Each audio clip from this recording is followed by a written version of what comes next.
back here on ESPN Plus, your home for the National Lacrosse League. Back alongside my broadcast partner, Justin Hanover. I'm Chris Mooneyham. We'll join the third member of our crew, Lauren Hoffman, down on the floor in just a few moments. So, no shortage of storylines here at the Gas South Arena tonight. Georgia playing their fourth in a string of 5 consecutive home games to close out the 2023-24 regular season. Meanwhile, Saskatchewan staring down the barrel of a must-win. Yeah, you look at Georgia, though, first. They've got a guy in Lyle Thompson who must take care of business here, Chris, in these final 3 games at home. Hasn't been as great of late, but if this team wants to get that 4th spot, well, Lyle's going to have to be the man here to do it. Let's take a look at some of his highlights throughout the season. He's gone through a little bit of a scoring drought, so to speak. Yeah, that last game was his worst in about 23 games it's been since that New York game a couple of years ago. What he did was 0 goals. Why does Lyle Thompson have no goals? Just 2 assists last week, only 12 goals in his last 7 games overall, but still 35 goals, 37 assists, team high 156 shots. He's still a superstar. Lyle does have to pick it up a little bit here down the stretch. Meanwhile, you look at Saskatchewan. You've got a guy in Robert Church who's been on fire. Having that output that he had, about what he did last year with 104 points. You see on the monitors, 33, 35, and 68. That, mind you, is in only 12 games. Has 140 shots after the 15 last night in New York. Went for 4 goals, 2 assists last night. Robert Church, the catalyst. Ryan Keenan, Zach Mans as well for that threesome there. They're going to need all 3 to step up. They combined for 36 shots on goal last night. Well, it should be an interesting affair tonight, to say the least. There you see Frank Chiliano, 3-3 all time against the Georgia Swarm last night. 32 saves, but 13 goals allowed and lost to New York. What a ride it has been career-wise for Chiliano. More on that coming up a little bit later. Meanwhile, in the opposing cage for the Georgia Swarm, buried somewhere in that scrum of men clad in blue and Georgia Swarm gold, you'll find Brett Dobson.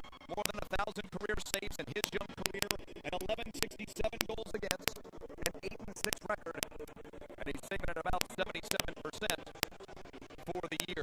Real struggle last time out for Dobson. 22 minutes, allowed 7 goals on just 15 shots against. Now down to the floor, and Lauren Hoffman. Jeremy, what's the plan to bounce back this week against another team who's desperate for a win? I think the most important at this part of the season, we're obviously in the second half, kind of finishing up, and the most important thing for us just as a team, we come together, start from our goaltending out to the defense and then transition offense. So, all right, thanks. Good luck tonight. thank you.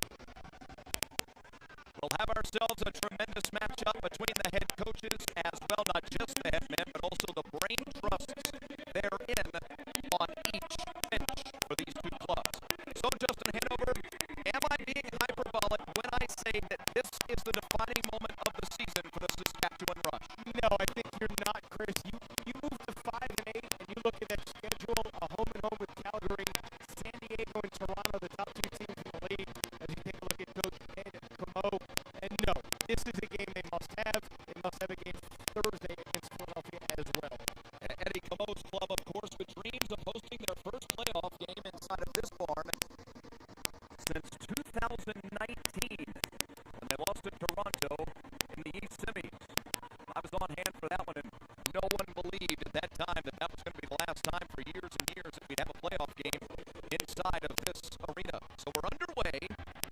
Saskatchewan, the white-based uniforms, as you see, the rust green and black trim. The highlighter green letters and numerals for the Rush. Their second game in as many nights. Lyle Thompson thinks about the dunk, lost the handle as he went around the rack. We'll head back the other way. Early on, Chris, the psychology of this one, we're playing last night with the Rush, lack of sleep, maybe heavy legs. They have to get off to a good start, or else they could be starting to think a little bit too much of the fatigue factor. Last night, this young man had 4 goals and 2 assists. Robert Church, whom we highlighted in the opener. Keenan had it at the top for the moment, gives off, and now we work around in the half-floor offense for the Rush. Church with the 17 on his back.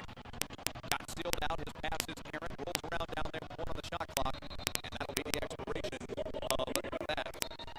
Great first set defensively by Georgia, something they struggled with early on against Philadelphia in that last game. They looked locked and loaded and focused at that time. What a defensive check that was by Jay. Loose ball on the deck. And it's picked Picked up by Adam. Looking himself a couple of notches in the scorecard. Barnable gives off. Right down in front. Quick stick shot. Caught and put on top of Dobson. He comes up with a save on the right side. Here come the Swarm. Captain Jordan McIntosh. At top 10 all the time in loose balls. Face-offs. One. Pause turnovers. A bobblehead in a week from now for Jordan. That's right. 20th all-time meeting between the two franchises. You see the all-time series Georgia in front 10-9. This is the 8th all-time matchup between the Georgia Swarm and the Saskatchewan Rush. For all of you younger viewers out there, of course, these two teams relocating from Minnesota and Edmonton, respectively. Shot off to the left as Chiliano kicks off the board. Fresh shot clock for the Swarm. They'll keep possession. Brady Kieran in there, by the way, offensively for Georgia. He's not got a lot of runs so far this year. It's just the 4th ball game he's appeared in. He'll get a shot. Lefty is denied by Chiliano. Georgia leads the all-time series 6-2, including the playoffs, while the two franchises have been in their current cities. And, of course, yes, that does include the famed 2017 NLL Championship Series, which we may reference a little later in the broadcast. A time or two. Yeah. O'Werner kicks off the foot of Brian Cole and heads out. Reset of the shot clock. Rush will keep possession. There's Zach Mans. You got a good look at him. He's down here in the block portion of your floor. Slides into the middle. Looks to set up big for Church. Robert. Sealed out by Henrik. Look at that battle. Oh, great pass right down in front. Dobson goes to his keister and makes the save, and a beauty at that. Here comes Henrik, the Buckeye. Good job by Saskatchewan to get back defensively. Yeah, both teams really doing a good job defensively. Really on point so far in the early going. Georgia's going to want to run here tonight. See what those legs are for the visitors. Thompson into the middle. Remember the problem against the Wings with too many missed shots. Not enough good shots down low. Not enough high percentage shots. And it looks like a penalty upcoming here. Yeah, you're referencing, I beg your pardon, Justin, you're referencing Georgia's last time out. Yeah. That was a really ugly ball game offensively for the Swarm. Neither Q nor Thompson scored goals. Saskatchewan, number 2 in the minor, check from behind. The loss last time out for Georgia versus Philadelphia. Neither Q nor Thompson scored goals, and Seth Oakes didn't collect a point. Swarm went 16 minutes without scoring in that affair. 4 of their top offensive options not even scoring a goal. You may never see that again for this team. Haven't been too bad on the power play so far this year. Pass intercepted. Here come the Rush. Great give and go. Look at the defense, by the way, of Lyle, hustling all the way back. That's why he's the superstar. He is not just the offensive numbers, but what he does defensively as well at times. You know, I've said it time and time again in my years of covering this club. The loose ball collection of Lyle Thompson, without question, the most underrated portion of his game. Well, just the whole hustle factor, the love for the game, the medicine that Lyle always talks about and shows. He proves it with his times going back on defense as well. He'll tell you openly, honestly, outwardly, I love playing defense. 5-hole opportunities, Chiliano equal to the task. We're scoreless, 4.5 minutes in. Sunday afternoon get-together, early evening get-together if you prefer, here in Duluth, Georgia.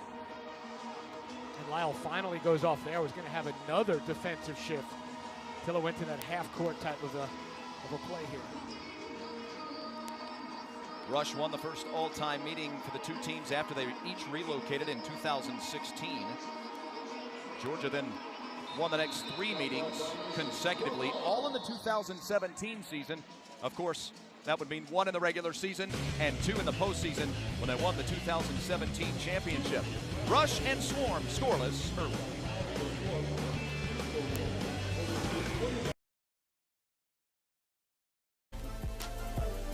The March to May is brought to you by NLLshop.com, a Fanatics experience. Officially licensed everything. Scoreless here between Georgia and Saskatchewan. The Road Warriors from Saskatchewan playing today in Metro Atlanta. Lauren Hoffman has more. Right now, after their loss last night to the New York Riptide, they arrived at their hotel around midnight just to have to set their alarms to 3 a.m. for their flight this morning to Atlanta. I was told they went straight to their hotel this morning to try and get some sleep between 11 and 2, and then it was business as usual prepping for tonight. Justin, I know you were really concerned about this. They did get their uniforms washed after last night's game. When the team landed this morning, the equipment guys came straight to the arena to take care of that. They're the real heroes of this Rush's quick turnaround. Chiliano with a couple of key saves at the end of that power play, so Georgia falls to 0-1 on power play opportunities here. I love it. Lauren's the best. Thanks for that information. I was wondering, when do they have time to get it in the wash and the dryer? Well, you were also wondering about the food. Let's be honest. Always wondering about the food. Yes, no, I know. Got quite the storyline for this club, playing 3 games in 6 days. It's not just the back-to-back days, by the way. Lauren, it's not just the back-to-back nights, it's also the 3 games in 6 days. Absolutely, and Justin, again, I'm sorry I didn't answer your question about the food the first time, but a lot of guys actually stayed awake last night so that they could eat. You know, at the point where you know you're going to bed at midnight, waking up at 3 a.m., you're not going to get much sleep anyway, so a lot of guys chose food, and I was talking to a member of their staff, and they told me, you know, it's hard as a professional athlete when you're choosing between food or sleep. Amazing. That's awesome. So, I mean, you break it down, Chris, if they had no sleep till 3 in the morning, when they had to go basically to the airport, get on the flight, maybe they slept a couple of hours there. Maybe they slept a couple of hours after that. These guys max are 2-3 hours. Legal substitution. Certainly not what they want to do. You don't want to be down. Yeah, you don't want to be down a couple of men here, as Mr. Fowler has just told us.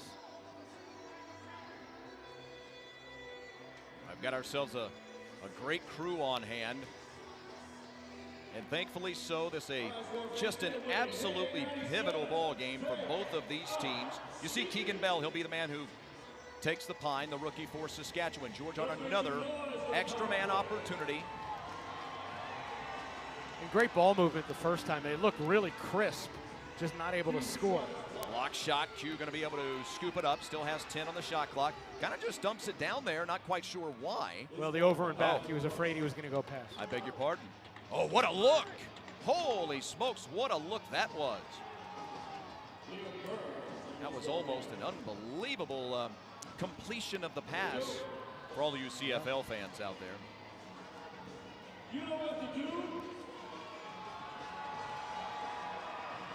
Power play at 1:15. The Thunder Sticks, part of the giveaway at the front desk today as you entered the gate. So it'll get loud in here, no doubt, all throughout this early evening in Duluth, Georgia. Are you a Thunder Sticks fan? You like that as the giveaway? No, fans? no, I'm not. Oh, you didn't even you have know to me. think about it. You know me, I'm crotchety, I'm old, no. That's exactly right. That's why I asked you. Maybe in 1990 I was okay with it, but not so much. Saskatchewan with possession, shorthanded at 40 seconds. Long shot, hits Dobson right in the center of his logo. And Georgia will get one last chance at it. Difference between the shot clock and the penalty, about 3 seconds or so. Shane Jackson off to the right, just offside your screen. There he is.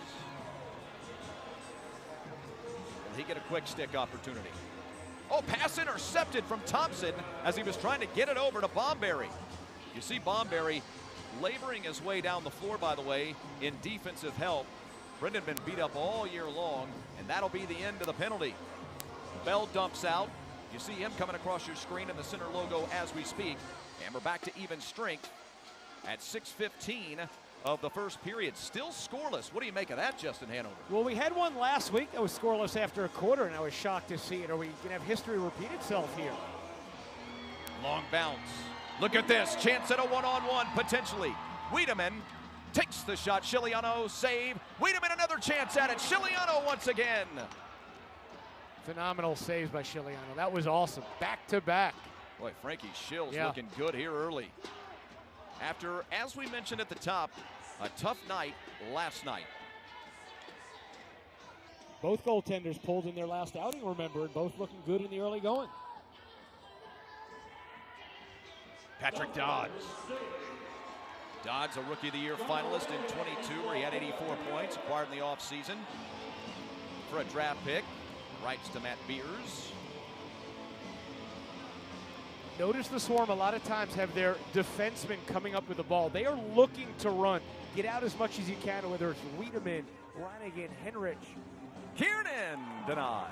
They are first thing going forward, seeing if they have something, which I love. Garlick gonna slow it up. Toss it off to Church to set up the offense.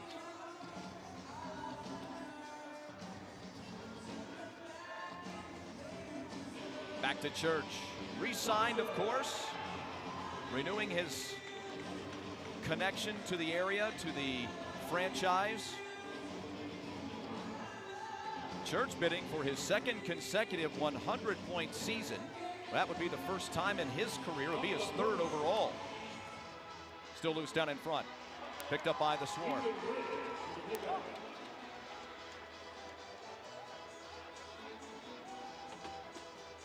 Riggs getting a little bit of run here early defensively for the Swarm.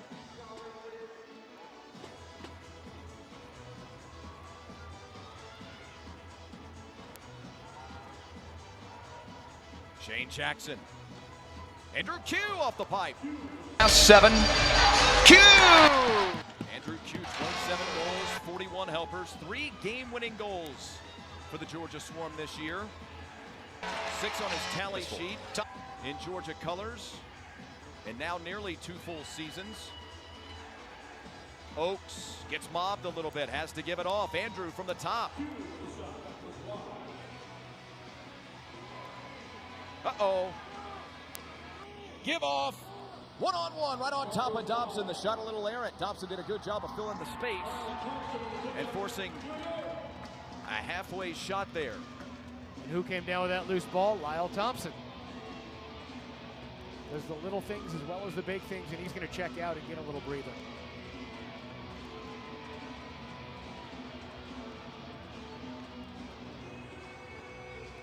McIntosh and Cole with Wiedemann out there offensively. How about this? For the Swarm, here's the turnover. Barnable pushing. He's got some help. It's a 3-on-2. Give off. Shot saved by Dobson. Boy, Dobson and Chiliano looking like stars here in the first period in Duluth. Absolutely amazing early performances here by both. You're exactly right.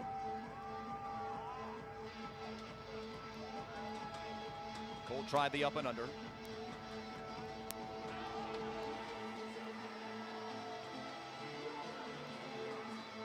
Thompson the give off. Bomberry denied.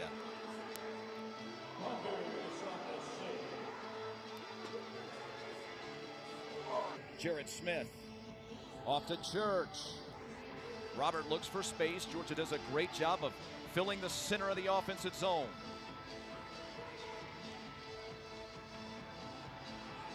Swarm really defending high. They're coming after the Saskatchewan players. They're not giving any room. They're getting in their face. Swarming defense, no pun intended. Now, one of the best starts defensively for the Swarm I think we've seen all season long. No doubt. When was that the last 0-0 you saw at the end of one? We'll think about it. That's exactly right. Well, it's been quite the night to start for the 2 men they call Frankie Shills and Dauber. No score from Duluth.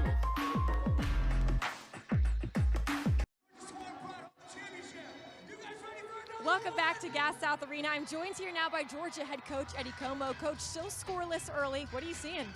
Well, I think both teams are trying to run the floor. Goalies have made great saves on both ends, and both teams are really fighting to try to get playoff spots. So it's real playoff-type lacrosse atmosphere. We're seeing some of Adam Wiedemann on offense. You think he'll have a goal by the end of the night? Adam's a good shooter, and I'd love to see him at least with one. That'd be awesome. Me too. Thanks, Coach. Thank you.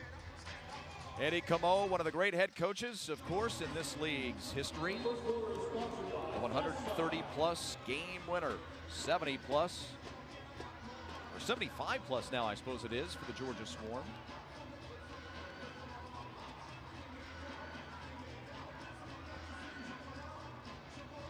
There it is, the seal breaker, Robert Church. Church went for 4 and 2 last night on Long Island. This will be the 34th goal of his season. Nothing fancy at all. Cut to the middle, and frankly, Brett Dobson's made some tougher saves so far in this one. So let's take another look. Cuts to a little sweet spot. Brett Dobson was able to see it. No traffic in front, I don't think. Just missed it. Goal scorers score goals, and Robert Church does it again. Guy's been so consistent, Chris. Yeah, no doubt. 107 points back in 2018, 104 a year ago, right on that pace now.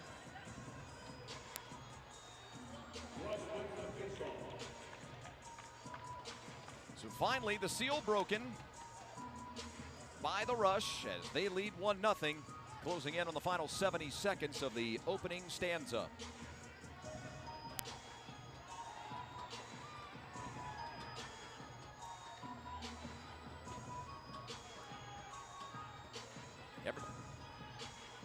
Everything through Church here early. Perfect start for Saskatchewan. They've already bled basically a quarter of the game. Got the lead. Fans, want to remind you to get game day ready. Shop your favorite teams' jerseys and merchandise. Head to NLLshop.com and get all your National Lacrosse League and team gear today. Yeah, 15 minutes in the books, and the Rush on no sleep have given up so far no goals. And look at that carom. That one chipped the paint off the rack behind Chiliano. Third time the Swarm have done that. Brett Dobson headed out from in front of his rack off to the Georgia bench for the final 20 seconds. Shot clock off, quite obviously. And we did see a goalie goal the other day, so don't shoot this too early. That's right. Yeah. Is that just last night or Friday night? I believe that was Friday night. Q over the front line.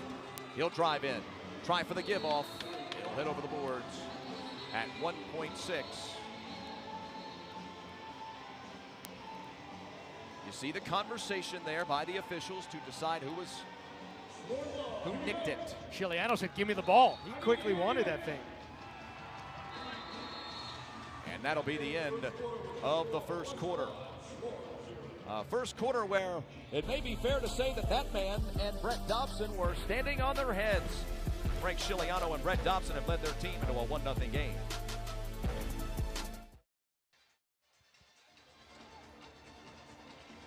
As we come back to Duluth, 1-0 Saskatchewan out in front of Georgia. Of course, these two teams, as we mentioned a little earlier, a whole lot of history. It was 2017, just 2 years after both franchises relocated to their current cities. An amazing finish to regulation. Joel White tied it inside of 2 seconds left, and then Georgia won Game 2 of the championship series in overtime. It was Lyle Thompson with the game-winning assist to his brother Miles Thompson. The only championship cup in this franchise's history. There you see Jordan McIntosh lifting the hardware. And the 5 men who are still wearing Georgia Swarm colors: Cole, Jackson, McIntosh, Rannigan, and Thompson. Rannigan, of course, just rejoining the franchise in the offseason this year. Jeremy Thompson, you may have noticed at the bottom of that graphic, of course, he was in Saskatchewan colors that night. Church and Keenan there as well. So a lot of guys on the floor tonight really have tasted that experience. And we're in 2024, Chris. That was a pretty good ways away. Right side of the floor, Keenan. Tries for the give-off. Can't get the connection with Triolo. He's forced out to the center line on a double team. Now Zach Manns. Manns been active here early. Oh, right down in front. Gets past Dobson and his left shoulder into the back of the net. Patrick Dodds, his 9th tally of the year. Great ball movement. Saskatchewan looking good right here. No goals in the early going. Now 2 in the last, 2 minutes or so, as Patrick Dodds lights the lamp for the 9th time this season. And suddenly Georgia not able to score goals, now giving up a couple of goals. We see the replay, a little backdoor action, beats Dobson on that far side. And what a start for Coach Quinlan. Wow. This brings up two thoughts as far as playing recently versus having the time off. Now, of course, Georgia's only been off for a week since their ball game last week versus Philadelphia. And obviously, we spent a great deal of time talking about Saskatchewan playing on back-to-back nights and the fatigue therein. But at the same time, playing on back-to-back nights also has its advantages. It can. It's a gut check time. It's one of those deals where the guys come together. They believe in each other. But I'll tell you, this lack of rest, it's not playing back-to-back days. It's in the occurrence how it's going on. It's the no sleep. It's the travel. It's a tough situation. But these guys were ready. They talked the talk, and now they're walking the walk. They absolutely did talk the talk. Jimmy Quinlan said that a lot of these guys really welcomed the challenge. And a host of players mentioned in numerous interviews in my research during the week and talking to Coach Q. Look at this action first. Oh, a great opportunity there. Couldn't connect with Camizio. Sask has it back. Alliteration. Garland pushing, give off. Shot on Dobson, who makes the save. Swarm have it back. Picked up by Thompson. Saskatchewan been very good this year when they score first. Their opponents have been in big trouble in that category. Of course, look at that number. Saskatchewan 0-6 when the opponent scores first. Well, what do you believe in more, trends or the law of averages? Well, you know me, I'm a law of average guy. I think especially early as Bomberry gives off, gets it back, hits Chiliano right in the chest, and the save is made. I don't think that the travel and the fatigue catches up with a team like this in the early going. I think maybe you start to see the fatigue settle in second half, especially after you get ramped up and then you have to sit for the halftime. Kaysen Tarbell, give off. Cole spins, left-handed shot, saved. Follow shot by Q is also saved. Chiliano already got to be climbing up the back of 20 saves. Yeah, it's close. He had 13 at the end of the first quarter. He's made at least 3 more here, if not 4. He's got 16 overall. See the Swarm, you almost feel snake bit. Higgins last week put on a performance. Chiliano again, stands tall. Look at Thompson work. Look at Lyle Thompson work.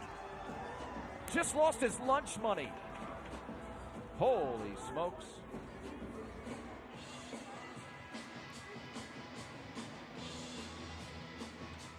And Coach Quinlan told us, look, we've got a young and eager team. We have some veterans, but for the most part, a young and eager team. Seldom ever complains, not worried about the back-to-back at all. Those direct quotes from Coach Q. And look, a lot of these guys, again, in multiple articles you would read across the National Lacrosse League, a lot of the guys talking about how it would turn into a real team-building experience. There's going to be a host of guys that are not going to go home. The West Coast guys are guys from the western frontier of Canada who are just going to stay here in America and get ready for the Philadelphia game coming up on Thursday. It really is a bonding experience. You almost would want this in the beginning of the year to really get the team on the same page, but this is what they've drawn, and so far, so good.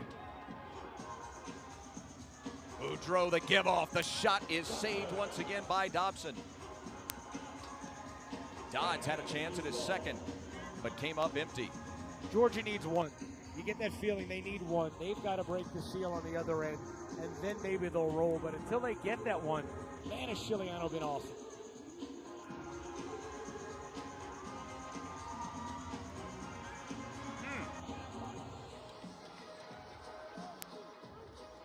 Trapped in the crease by Ryan Barnable.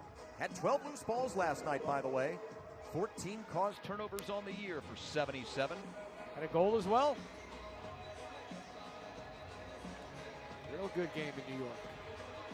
Mans finds a little space, decides not to shoot it. Back over to Keenan. Cross floor, in tight.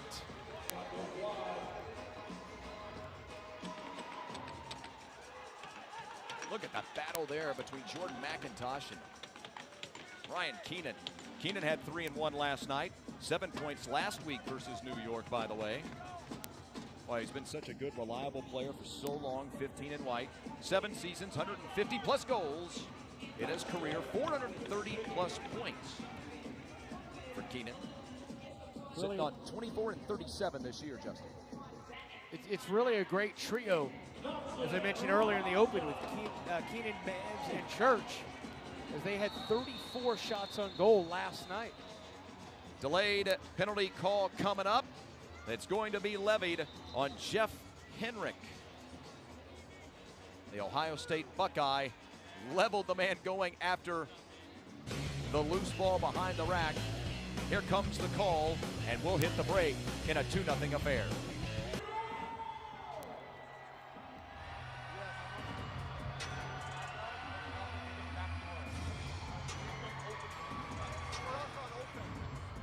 Welcome back to Gas South Arena. We've got second quarter action. I'm joined here now by Rush head coach Jimmy Quinlan. Coach, what are you seeing so far that's allowing you guys to have success offensively? Well, I don't know how much success. It's a grind out game right now. So I think both teams are playing real well. We just got to continue to move our feet. They're making it hard on us, taking away the middle of the floor. Yeah, we just got to stay tough. Thanks, Coach. Thank you. Now he and his crew planning for a 2-minute one-man advantage. Rush on the power play. Already up 2-0. It's a big moment here early. Well, the last 2 games here at Gas South, we've seen teams up 3-0. Quick shot on Dobson, back of the net. Believe that's Church. Should be a second. Indeed.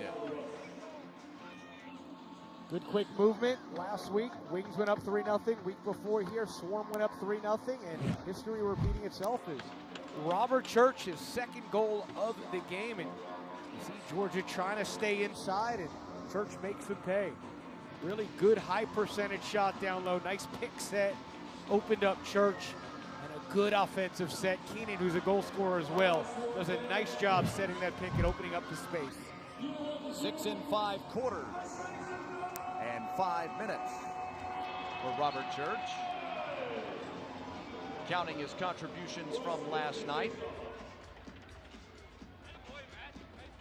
By the way, Chris, the Swarm now, I believe, if my math is correct, 3 goals in the past 3.5 quarters.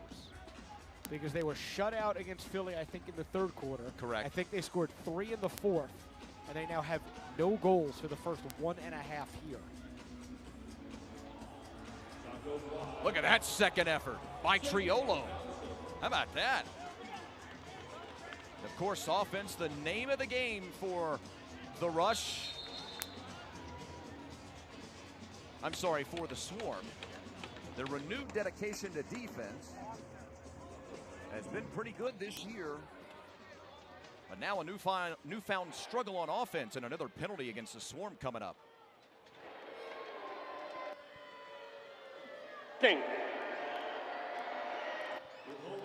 So Liam Burns, who's going to hit the pine, and I'll tell you, if you're the Swarm right now, Coach Camo, you're starting to really question yourself a little bit here, Chris.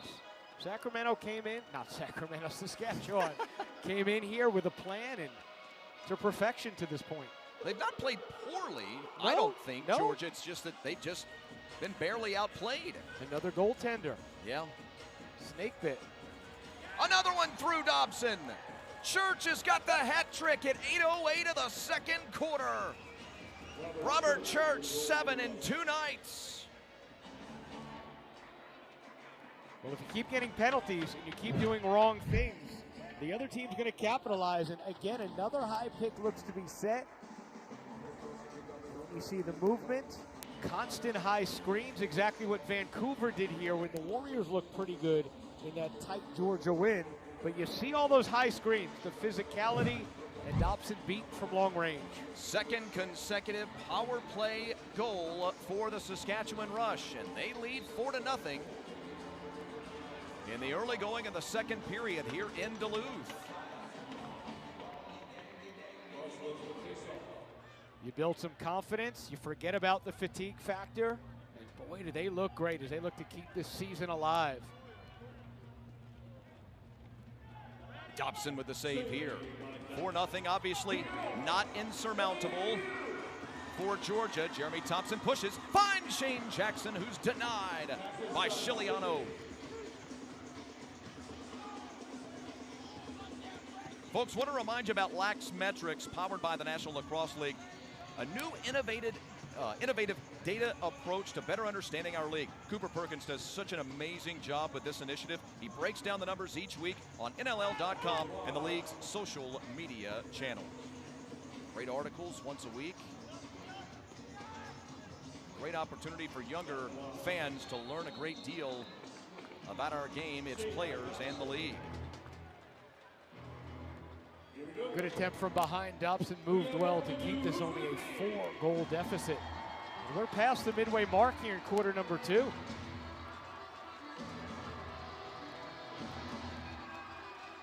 we're almost entering territory where NLL research hounds across the league are about to start diving into the record books.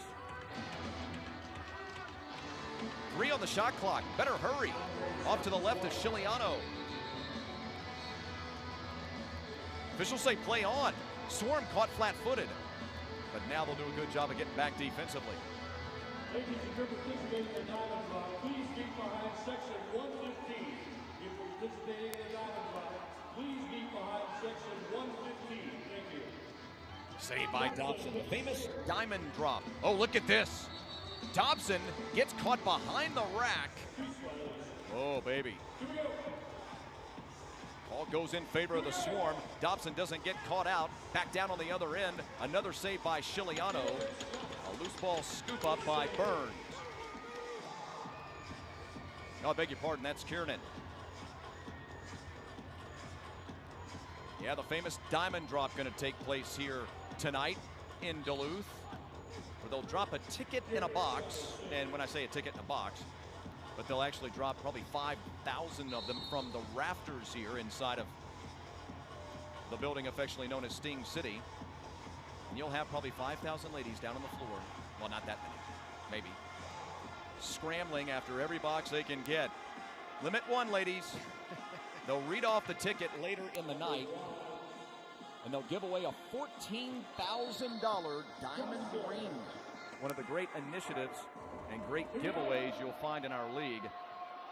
And quite frankly, the scramble for the boxes that are parachuting from the roof down on the floor, maybe the most interesting thing we'll see tonight.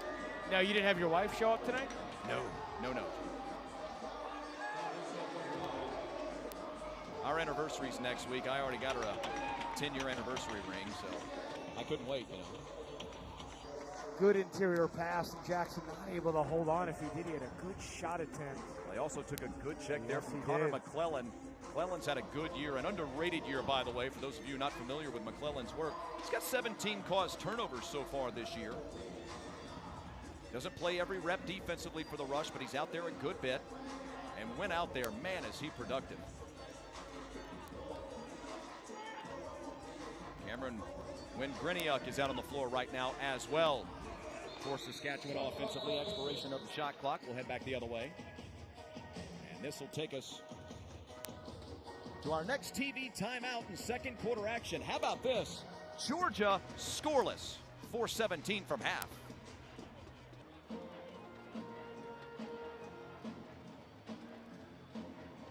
You've read our scoreboard right. Correctly. 4-0, the Rush out in front. 4:17 from the half here in Metro Atlanta. Speaking of which, coming up on the NLL halftime report, we celebrate another kind of NLL hero as we go inside the first responder jobs of the Warriors, Brett Mitski, and the Riptides, Damon Edwards. Lauren will talk to the star of the first half. Justin and I will break down the first 2 quarters of play. Stay with us for the NLL halftime report. What a first half it has been. The number 1 star has to go to Frank Shiliano. I want to continue to beat the dead horse here and keep drumming, hitting that drum, but man alive, has he been good. 22 saves so far in his 26 minutes worth of action, nearly. But it's also been on the Rush defense, which really, and I mean tremendously, has come to play tonight. And one more time right here with the shot clock violation. Third we've seen tonight, maybe at fourth. At least. Both teams have done a nice job with that. Both teams have had long sets, things haven't come to fruition most of the time. And it's 4-0. You wonder if you're starting to see a little frustration from Georgia now over the last few possessions. They were very good offensively early. Put 3 off the pipe, past Chiliano, but off the pipes inside the first 10 minutes of the affair. If you're just tuning in, Robert Church has his hat trick already with an assist as well, his 7th goal in the last 2 nights. 7 goals and 3 assists to be precise after his performance on Long Island last night. Should break it down in terms of hours. Right? Well, less than 24 hours, right? Yeah. Thompson the give off. Kernan shot errant. Reset of the shot clock at 2:50 remaining in the half. Boy, oh boy. Allison Snyder in charge of PR for the Swarm. Going to have to dive deep into the record books to figure out the last time the Swarm went this long without scoring in a first half. Oaks denied. Well, it's 3 goals right now in the last 58 minutes. That I can tell you. Now he kicks out of play.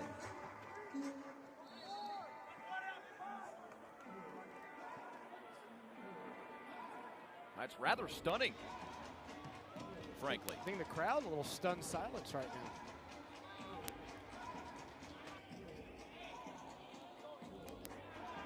The perfect game plan so far from Coach Quinlan.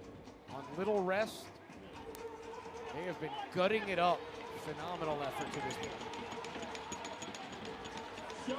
Yeah, as we mentioned a moment ago, it's not just Chiliano, it's the rush defense that deserves so much credit. Clogging lanes, the physicality being most important, of course, and that's been the book on Georgia all throughout these years of high-powered offense. When you can force them out, you can gum up the works. With physicality, you can slow down their highly touted offense. Lyle Thompson going to be bruised and bloodied by the end of this one. Mike Messenger comes out of the pack with it. The Rush almost seem extra focused. You get that feeling? Yeah, Yes, we're lacking in the department of rest, but we're going to be more focused for it. I don't think it's affected them at all. I really don't. Yeah. Clark Walter on this right side. Quick shot there in the middle by Dodge. He'll come up empty. And Eddie Comeau told us that. He said, you can talk all you want about rest, but the numbers don't bear out that way. McIntosh's shot is blocked. Final 45 seconds, first half. It seems as though, even with the loss last night, look, the Rush have played a better ball game tonight, for all intents and purposes, potentially, than they played last night against New York. No doubt. No doubt. Jeff Teeden is 13 points, a Baker's dozen.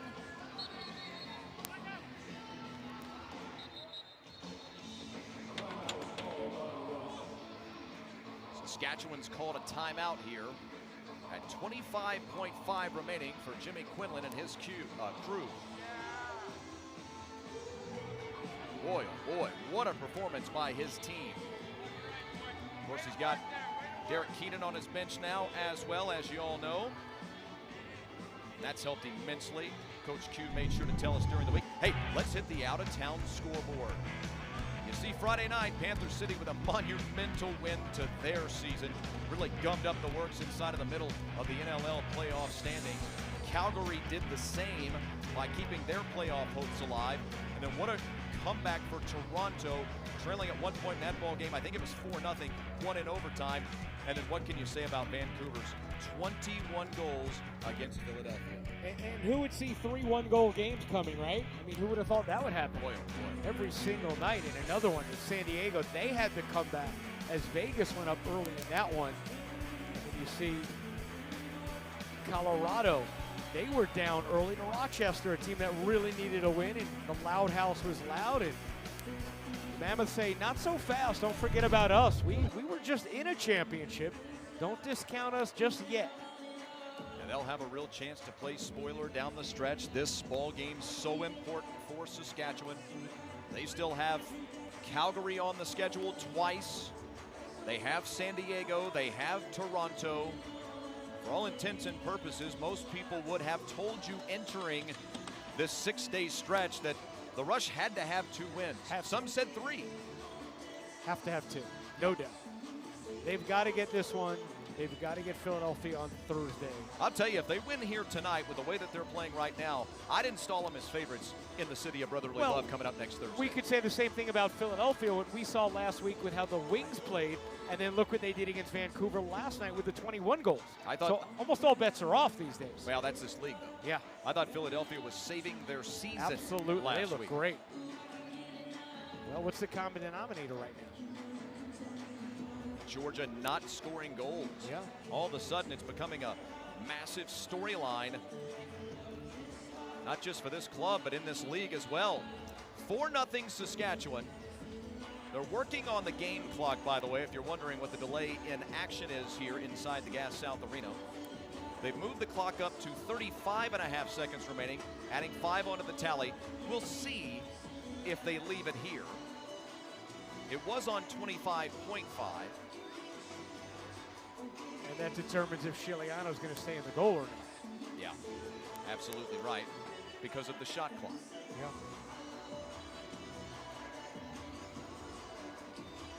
You've got 3 officials together, as you see.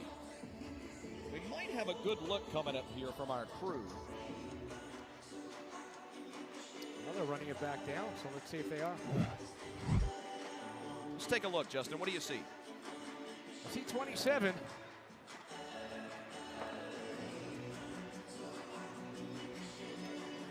Well, they put the clock to 26.6 right now in the building. And now they put it to 27.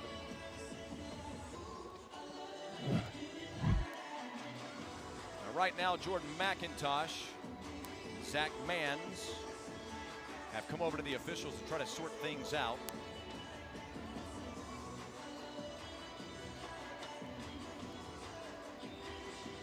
McIntosh walks off shrugging his shoulders. Zach Mans talking to himself. And now Mike Triolo has it in cross. Chiliano still in net, so 5-on-5. Triolo looking 6'8", 215-pounder. Triolo, of course. Oh. Jason Tarbell wanting to get in it with somebody.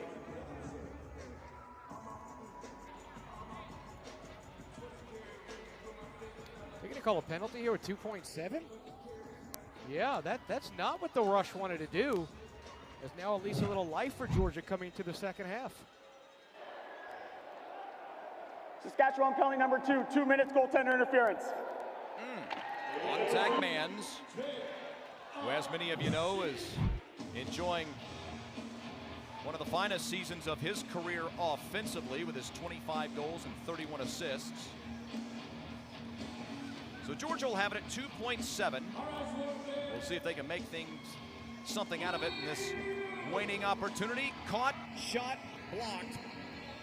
Cole's opportunity comes up empty, and the Georgia Swarm will get through the first 2 quarters of action here. The Gas South Arena scoreless. Man alive, what a performance defensively for the Rush, who all, as you see, come together, loving on each other. High fives, dabs, a lot of smiles as well. Long way to go, but you know they've got to be so very happy about their performance, especially as well the performance of the man they call Frankie Shields. He's down on the floor with Lauren Hoffman.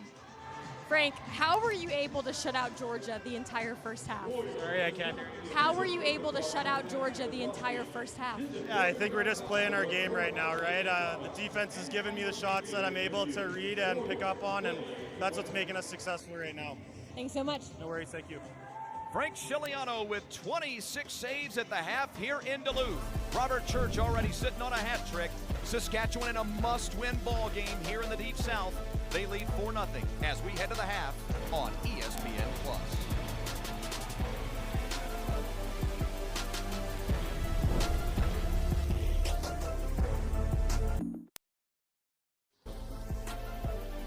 Welcome into the NLL halftime report from Gas South Arena in Duluth, Georgia.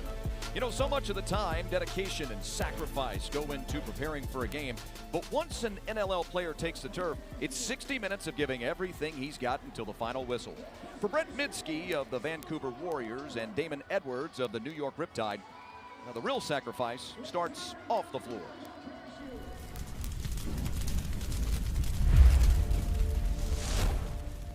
I would say the best leaders lead by example. They don't tell you what to do, they show you what to do. The reason why you want to be a firefighter, obviously, you want to help people. We get an opportunity to help people every single day.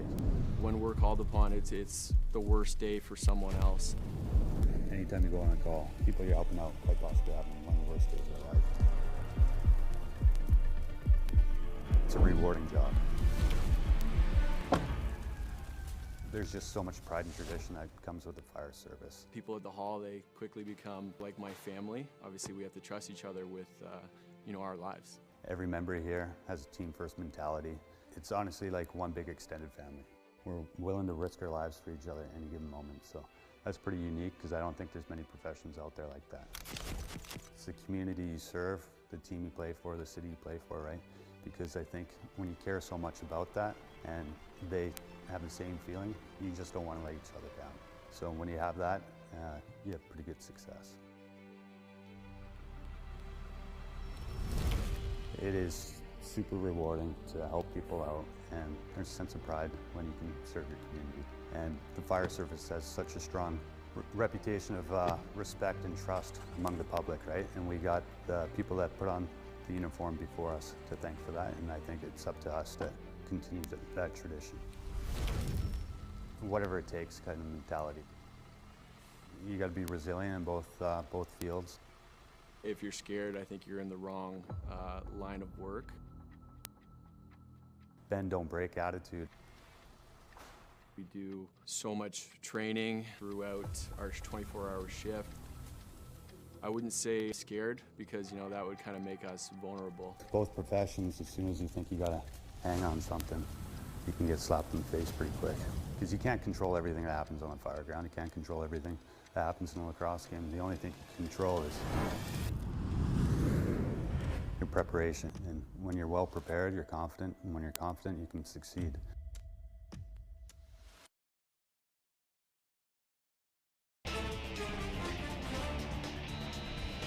We're back inside the Gas South Arena, the State City in Duluth, Georgia, where the $14,000 diamond drop is taking place here at the half in Duluth. That young lady winning the award, winning the necklace. I said diamond ring earlier, it's a necklace. They changed it this year. That's probably why. It's a little bit of chaos, but it was fun to see nonetheless. She's a winner. 15-yard penalties in there. Yes, indeed. She's a winner. And right now at the half, the Saskatchewan Rush looking like a winner as well. Lauren Hoffman down on the floor. This is Justin Hanover. I'm Chris Mooneyham. Thanks for joining us, everyone. Well, this is a first half defensively for the Saskatchewan Rush that maybe talked about all across the National Lacrosse League as we speak. 26 saves for Frank Chiliano at the break. Robert Church with a hat trick. Saskatchewan with 2 power play goals, both from Robert Church. Laser focus. Yeah. I mean, the team came in here. We chronicled, Chris. They have had no sleep. These guys literally 2-3 hours max, but their focus, Coach Quinlan, it's been an absolute master class so far. Let's take a look at some first half action, some statistics as well here. What a first half it was, both offensively and defensively. Look, but Georgia had their opportunities. They did. Frank Chiliano, too good. He's basically plugged up the entire goal, made some tough saves, looking like what we saw last week from Higgins in Philadelphia, and then they did just enough offensively, and Robert Church came through. There's goal number 1 late in the first quarter. They would be up 2-0. Church would strike again. He would make it 3-0, then 4-0. Have his hat trick. Patrick Dodge with a goal as well. And what an absolute incredible first 30 minutes. But again, Chris, Georgia has now scored 3 goals in their past 60 minutes. So they've got to get the offense going, and Saskatchewan has gotten their offense going, despite Brent Dobson being pretty good for the majority of it. And you take a look at these, you take a look at the statistics, fairly even, really not much doing more for one team than the other, but the difference, really Frank Chiliano. I mean, the guy has been absolutely standing on his head. A couple of power play goals, and they're up 4 goals, so Coach Camo is going to have to really think of a strategy here to beat Chiliano and get Georgia at least on the board. You got to get 1 before you can get 4. Now 14 shots in first half action from Andrew Q, Shane Jackson, Lyle Thompson, and Seth Oakes, the 4 men that have led the offense so far this year for the Georgia Swarm. Yet, they've all come up empty. Yeah, it's something I've never seen before here with this team. No goals with this offense, with this trio, with all the weapons. So it's really a foreign place for me. And we've seen the gut check be successful so far for 30 minutes from the rush. Well, now, Chris, it's gut check time for Ed Camo and his Swarm. Georgia played pretty well defensively. Yes, they have. For all intents and purposes. Again, that's kind of gotten lost in the shuffle here. Only 4 goals for Saskatchewan in first half play. We wonder now if the travel will catch up to the rush after the break of halftime. Now into the second half. We'll find out when we come back.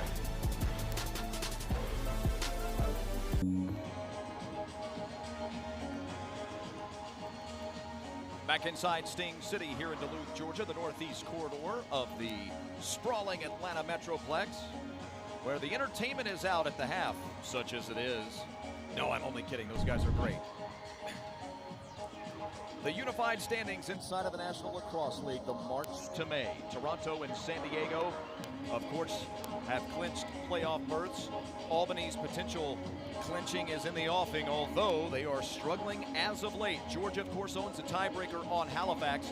Panther City with a season-defining type win this weekend. Buffalo falling to 7-7. New York still in the playoff picture after a win last night. Watch out for that Rochester team. You know I'm a big fan of what they could be moving for. Awfully dangerous. Well, Rochester sort of had that game early against Colorado, and then things went south in a hurry. But you look at Georgia here, Chris. Look, they're in prime position to control their own destiny for that first home playoff game. You get that 4 spot, you're at home. You drop this game, and you're starting to look at missing the playoffs entirely. I mean, and this guy that we're going to see now, Frank Chiliano, is certainly the impetus and the catalyst as to why Georgia is not doing what they should be doing. He's just been incredible, and they can't dent him whatsoever. Lyle Thompson hasn't scored a goal in a couple of games now. He can't score. And you see the break, Adam Wiedemann with a shot from in close. He couldn't score. He had another opportunity, stoned again by Frank Chiliano, and then another high percentage shot down low, and Big Frank able to really sprawl that time. So they're up against the goalie last week in Higgins. That was incredible for Philadelphia. As you see Chiliano lead the team out, a very confident team right now, and they can't do anything against him. And now you see what Saskatchewan has going forward, Chris, and it's certainly not going to be easy. Right, not easy that you have Calgary back-to-back. You never know which Calgary team is going to show up. But again, remember, Saskatchewan enters play tonight at 5-7. So Calgary sits at 6-8. Those 2 games will be monumentally important. Of course, they'll have to worry about Philadelphia first, but if the Rush could win tonight and get to 6-7 in the second game of this 3-game road trip in 6 days, they would vault percentage points wise over Calgary and tied with Rochester for the number 9 seed. Meanwhile, the Swarm, of course, in the middle of a 5-game homestand to close out the 2023-24 season. When was the last time you saw 5 consecutive games at home for any club, much less the end of the year? They still have Las Vegas and Rochester to close things out. But what will be the storylines for the Swarm as they enter the April 6th contest with the Desert Dogs?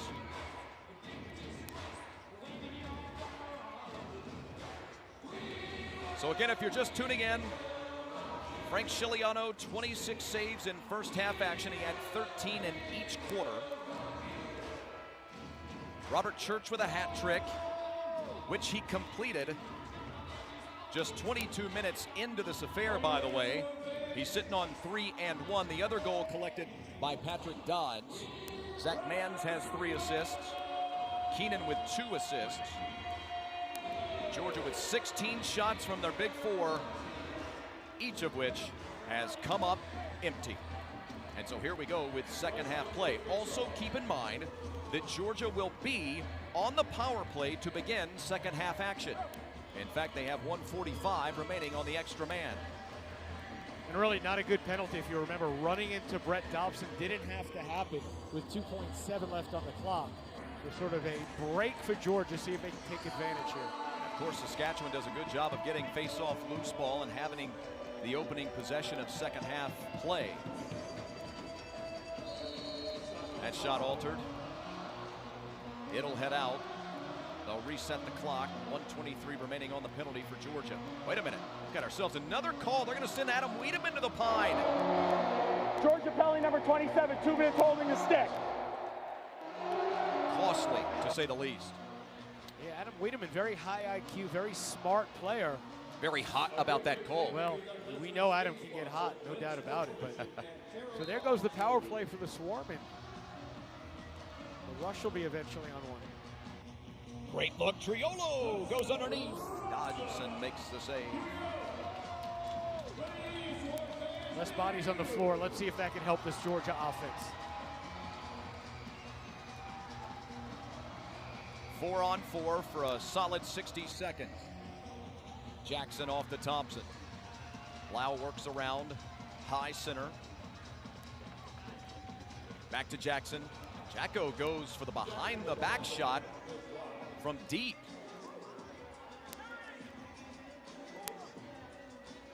It's a bit of a curious decision, if I do say so myself. Well, you can't beat Chiliano the normal way, so let's go unorthodox, right? Well, maybe.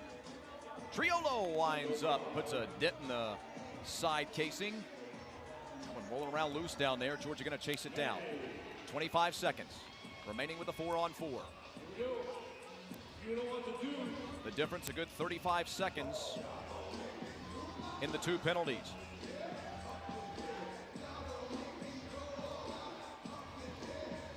Great pick, get it back, and score!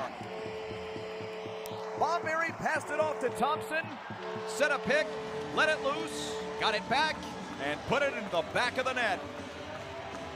Brendan Bomberry's 15th tally of the year. Georgia scores for the first time tonight, nearly 2 minutes into the second half. Let's see if that can light a fire, a little pick and roll type deal. And look at Bomberry. Fakes to go far post, gets Chiliano to move to that corner, and then he puts it in. Boy, Justin, I don't mean to cut you off, but is that challenge worthy from Jimmy Quinlan? I didn't get a great look. Do you think maybe his toe possibly got in there? Well, Brendan Bomberry, I'll tell you, he is a gutty guy that's been doing this all season long, banged up, bruised, battered, and he gives you these goals when you need it. And boy, did they need it right there. Since game one, right? Yeah, yep. He's been injured all season long. So now you're within 3. Henrik heads in, has it jostled free. Official says continue on. Clock winding, and the Rush will have 30 seconds on their power play as the Swarm have possession shorthanded. Wiedemann up off the pine down here on the left side of your screen and ready to come running out onto the floor. In fact, he's sending off directions to his teammates on his bench. Hand signals and everything. Yes, he is. Like we're in the military over here, and he's sending a Morse code. Scooped up. The push ahead for Bell. The give off. Oh, they couldn't complete it to Mans. Boy, that was a golden opportunity. It was, but Shane Jackson, a good job backtracking. Penalty over, and there's Adam Wiedemann. Well, that's about the most Adam Wiedemann play you'll ever see, isn't it? Yes, it is. The guy that comes out here first every single game before the game.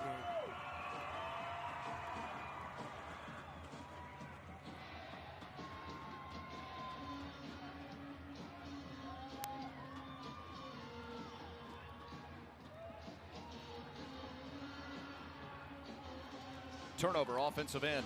Barnable McClellan with it. Yep, Barnable doing the little things again. Yep. Now he's got it.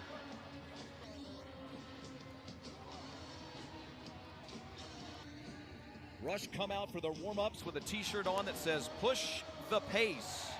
Oh, great look. 10 on the shot clock. Keenan had it for the moment. Keenan denied by Dobson. Really good give and go, though. Very pretty looking. Not quite what they had a few weeks ago. Oh, I'm sorry, last week versus New York. The ball movement last week versus the Riptide. I used the word with Coach Quinlan, and he didn't bat an eye, Justin. If you remember on our conference call during the week, I said, Coach, your ball movement last week was magnificent in the half floor. He didn't miss a beat. He answered my question. It was more of a comment than a question. He just kept rolling on through it. And after he answered my query, my statement, I said, by the way, you guys also had, what, 6 transition goals, I think. And he said, well, I think it was 7 if you count the empty netter. Boy, their offense was really flowing last week against New York. 5 had multi-goal games. Well, remember, it's a team that started 1-4, then made a coaching decision there. Keenan came back to the bench. It's been a lot better ever since. You take away the loss last night, and this team's been phenomenal on the road all season long, unlike years past. Bell. The give off. Outside shot, one hop to the left of Dobson. Goes as a shot clock violation.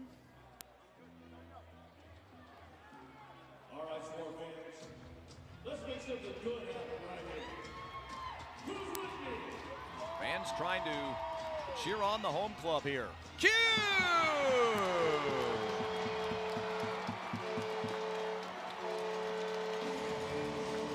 I would say this is the start to the second half Coach Camo is hoping for. Now within 2. Captain Clutch, Andrew Q. Went to his spot, didn't he, Chris? Goal number 28. He just baited the defender. He knew he was shooting this the whole time. He waited for the opening, and boom. How about Andrew Q doing it again? Lefty from the top. Q gets number 2 for the Georgia Swarm. They're back to within 2 now. It's the 27th tally of the year for the Swarm's clutch goal collector. And who set the pick up top? Well, it was Shane Jackson. Another guy like Lyle Thompson, not afraid to do the little things, the dirty work. They're not just the prima donna players that score goals. These guys can do everything. Former MVP in Shane Jackson. And Lyle Thompson, and of course Jackson and Thompson, the 2 highest point scorers in franchise history. So Chiliano shuts out the Swarm through the first half. Georgia's got 2 quick ones here to start the second half, and it's a brand new ball game.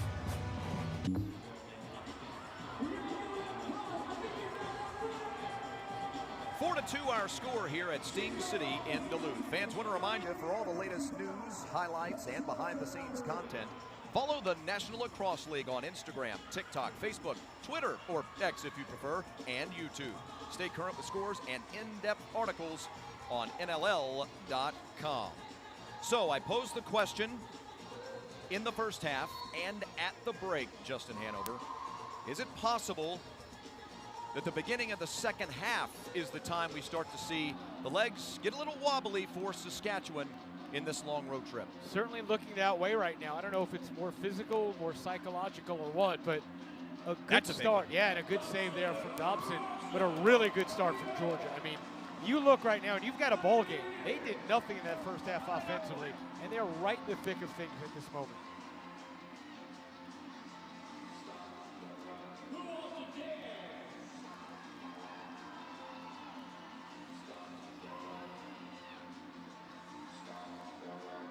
Great look, good idea. Oakes can't connect with Bomberry. Now it works its way back all the way to Seth. He'll just have to throw one on with the expiration of the shot clock.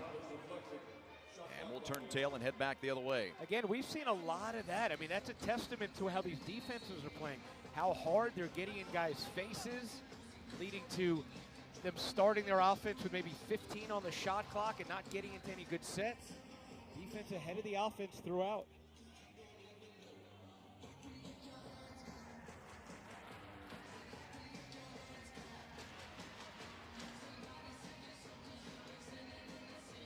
Riggs sealed out Mans. He had to pass it away. Now Dodds has it south of the front line. He's looking, gotta hurry. 2 on the shot clock, better put it on, and they'll not have an offering.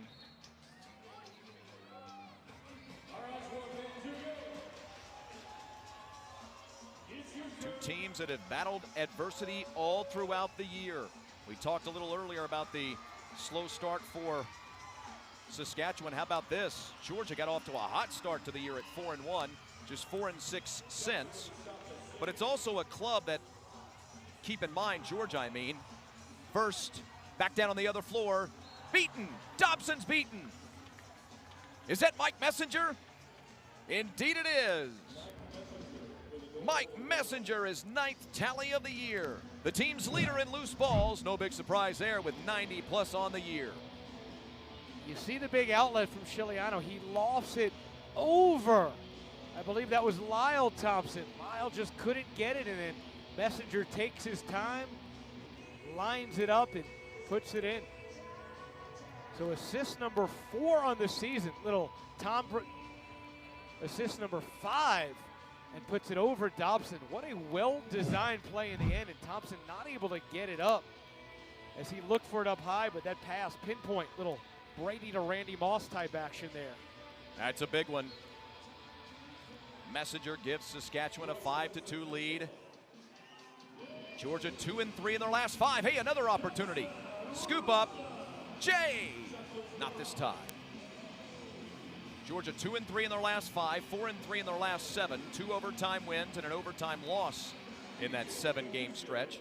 But Georgia's been a streaky club all year long. They have a 3-game winning streak and a 3-game losing streak.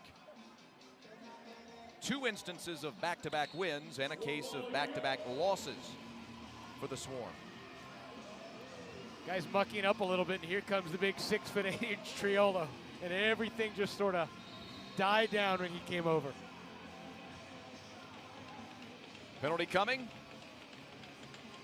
Yes, indeed. Georgia going to be a man down coming up. Looks like Seth Oakes is the offending party.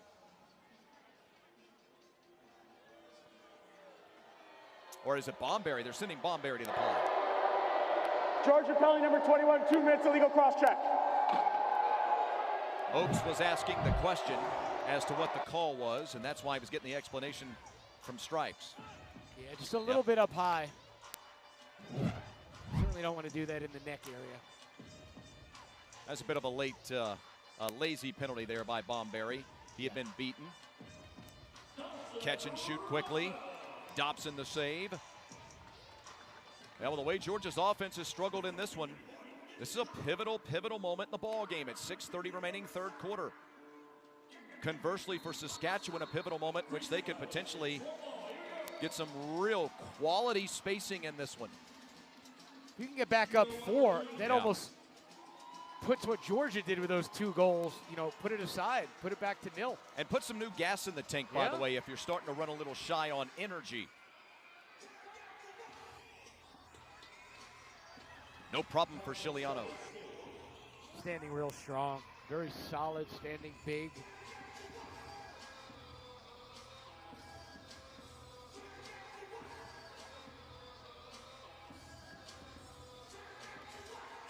Church will slow play it.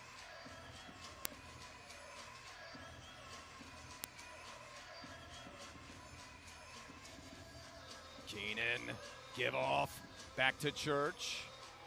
The lane clogged. Triolo goes right in. Shot clock did expire. Down to 40 on the penalty, or the extra man. Why shouldn't this be Georgia ball, though? Shot clock expired before the shot went off. Georgia should have this ball. I don't think they're making the right call here. I think they missed it. They did miss it. And that very seldom ever happens.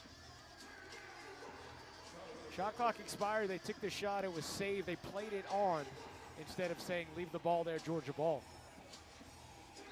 Dobson has the save. That'll be enough to kill off the penalty. Bomberry you will see dumping out here in a moment off the pine. Georgia will get the extra. I'm sorry, the evening man back out onto the floor. Q had to check to see if he still had it.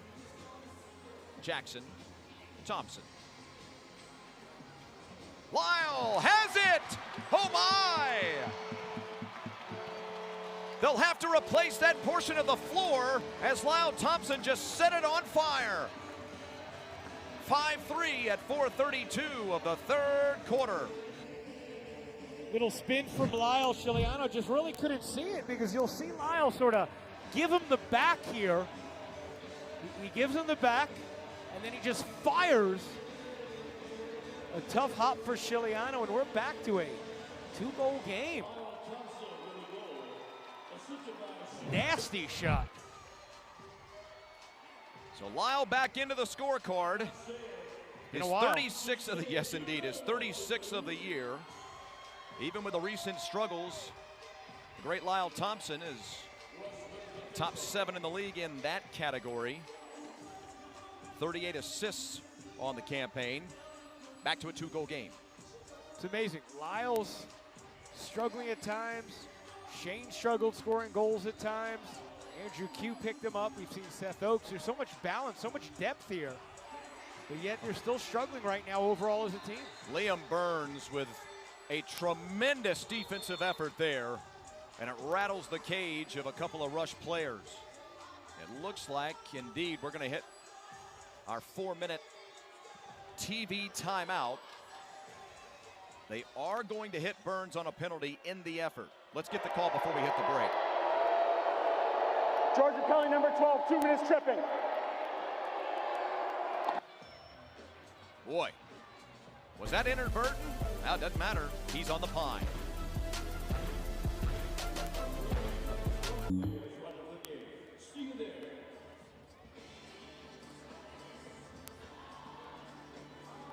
(5-3) Rush on top here at Gas South Arena. Let's take another look at the penalty here. Liam Burns. Well, he had the stick in there, Chris. I think it could have gone either way. He got hit with it, so Georgia's going to have to defend another power play here for the Rush. Where the Rush, if you were not with us in first half action, scored on their first 2 opportunities of the ball game. They've had one since.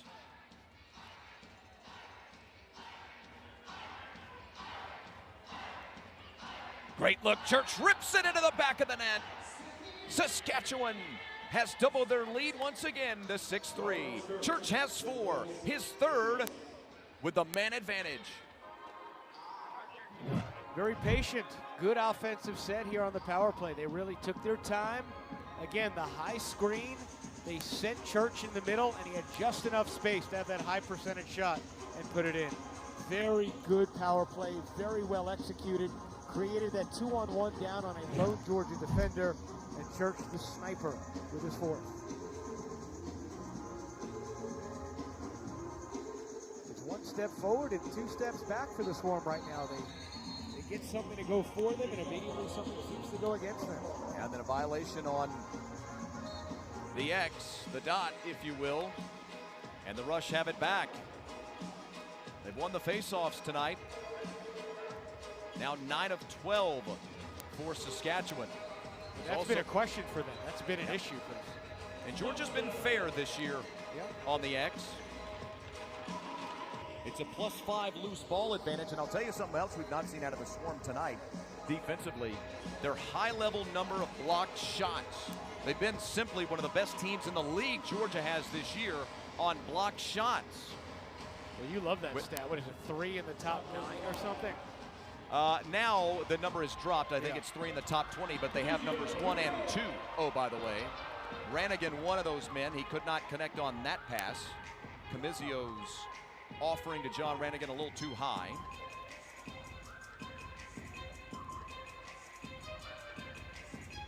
Yeah, Adam Wiedemann entered the weekend #1 in block shots in the league. It's a great cause turnover. Liam Burns straight out of the box from before. Great job there. Yeah, Burns entered the weekend 17th in the league in block shots. John Rannigan was tied for #2 entering the weekend in block shots. So Swarm have been so good in that particular category this year, with only 4 here tonight unofficially. Bomberry empty. Penalty coming up. What's this call? I'm screened out. I'll beg your pardon. No, they're going to give it to the Rush, I believe. All right. Yep. So we'll head back the other way. Good opportunity there for the Swarm, but I think it was Brendan Bomberry that just missed the goal as he was going forward.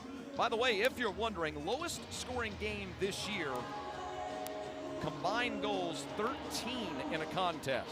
13. A couple of good goaltenders in that one. Yeah, not too bad. Calgary, San Diego. So we're on pace. There's a good look at it. The 7-6 Seals victory. Riglieri and Del Bianco, of course. How many assists did Del Bianco get, you think, in that one? Exactly right. 6? Indeed. Some really good numbers there.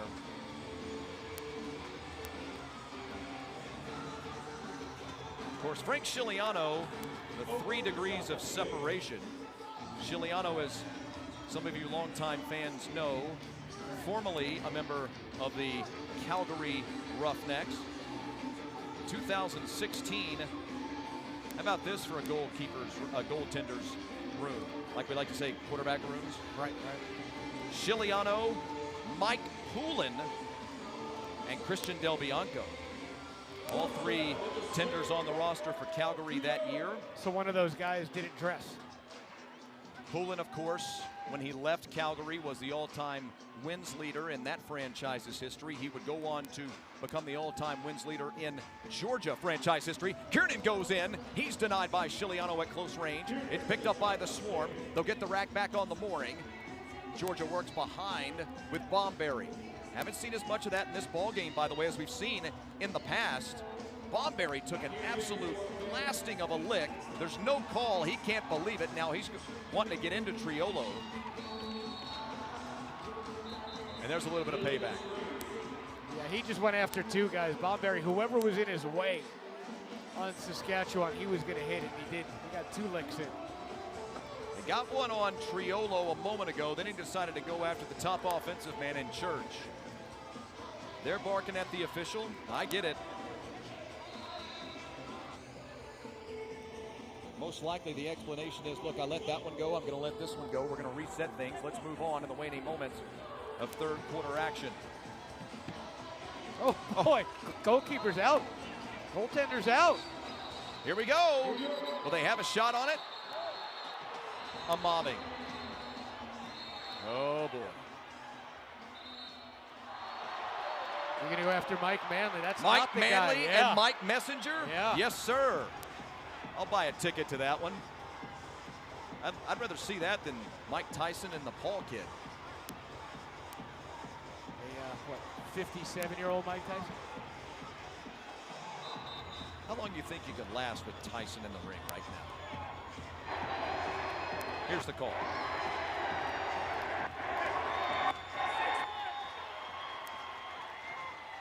The assistant captain, Mike Messenger, to the pine, and here we'll find out why.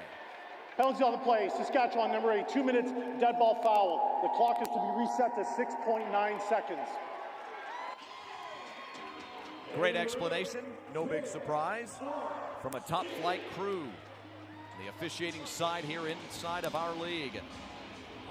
Give Mike Manley credit, by the way, for not getting baited into that. Easily could have done something he didn't want to do. This will be the 6th power play for Georgia in the ball game. Obviously, they've come up empty in every opportunity. Cole, Q, denied, and that'll take us to the end of third quarter play.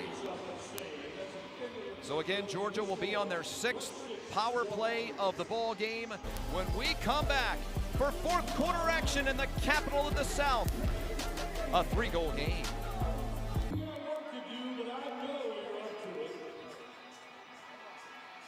So many connections between these 2 franchises. Lauren Hoffman has more on that story. Como took some time to go over to the visitors bench and talk to his buddy Derek Keenan. The two played together for a short time and were coaches together in Toronto. They were quite the duo, winning 4 championships. Como told me that he remembers a lot of late nights the two spent together watching film at his house. Both Como and Rush head coach Jimmy Quinlan also said this week that Derek brings a calming presence to the Rush bench. Yeah, Keenan, of course, led this franchise, for those of you that are not initiated, to so much glory. Came down to the bench this year, early going of the year, to just help Jimmy Quinlan a little bit. Help him get settled into his era as a head coach in this league. That was Lauren Hoffman. Justin Hanover off to my right. I'm Chris Mooneyham. Thanks for joining us for the 4th period here in Duluth, Georgia. The Swarm trying to inch up the league standings. Q! Sitting in a 4th place tie with Halifax. Yet they own the tiebreaker. In search of win number 9, the Georgia Swarm. 6-4 game.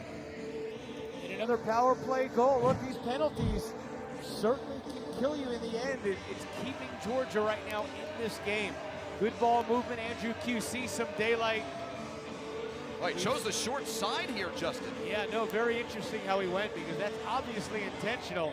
We saw what Ciliano was leaving open, and Andrew Q continues this run. Andrew, 1 away from 30 on the campaign, 2nd of the night. By the way, I misspoke before we went to the 3rd quarter break. Let me make sure I iron out the details and get this thing right. That was the 4th power play opportunity of the ball game for Georgia, and now the first time they've been able to come through with a tally. So all Andrew Q does is come up with clutch goals. Now it's a 2-goal game, not quite a minute into the 4th period. So Georgia trying to inch up the playoff ladder in the unified standings. Meanwhile, Saskatchewan, of course, trying to collect their 6th win of the year, where they could move as high as 9th in the standings, save their playoff dreams. Get back for the first time in quite some time. Thompson into the middle, off to the left of Ciliano. Q gives chase on the center, tries to toss it back over. Boy, he came up a little lame there, did Q. Good effort, though. Real good effort. All he could have done. Dobson decided to come up high in the crease, and it gets past him. Zach Mann. You want to talk about a laser? That, my friend, is a laser. Zach Mann's from way downtown. And I want to see that celebration again as he gets the bow and arrow out. Take a look at Zach. Whew. That's upper 90, you would say, in soccer, and boom. Mercy. So Georgia just cannot get back to within 1 goal. Oh, we've seen more of Brett Dobson stepping up in the crease. It didn't work that time. Mans answers Q. And by the way, it's the first of the night for Zach Mans. His first tally with 3 assists, and it's back to a 3-goal game. Camizio has it back. TJ denied. Left side by Ciliano. Shane Jackson there to scoop up the loose ball. Fresh shot clock. He's being checked up against the board by Adam J.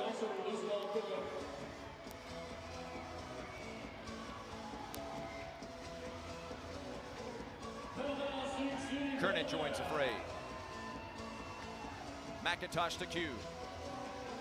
Q works into the middle, shoots. Ciliano got just enough of that one. Behind the back, little soft offering. Rush really defending hard, mano y mano.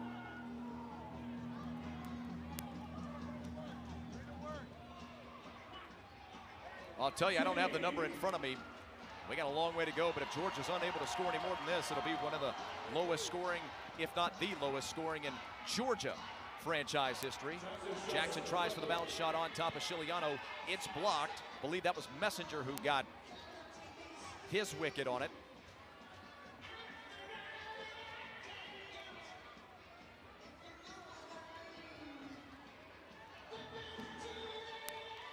Keenan. Give off Mans. Can't connect. Mike Manley pushes up. The New York State Trooper.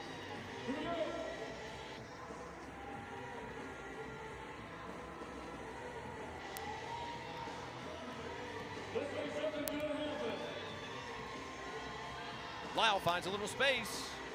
Bounce shot. Saved by Chiliano.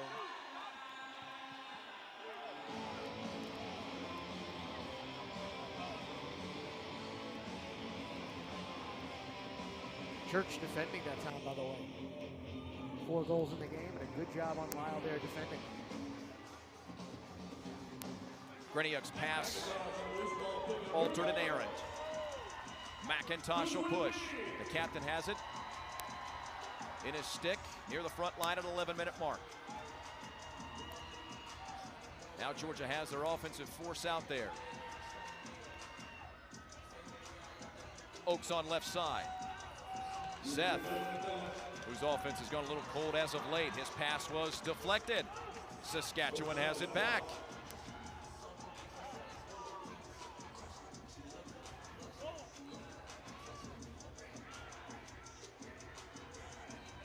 Seth with that big 5-goal game, remember, in the first of the homestand here, and nothing since. Literally. Yeah. Did not tally a single point his last time out against Philadelphia. Chance at a breakaway. Camizio!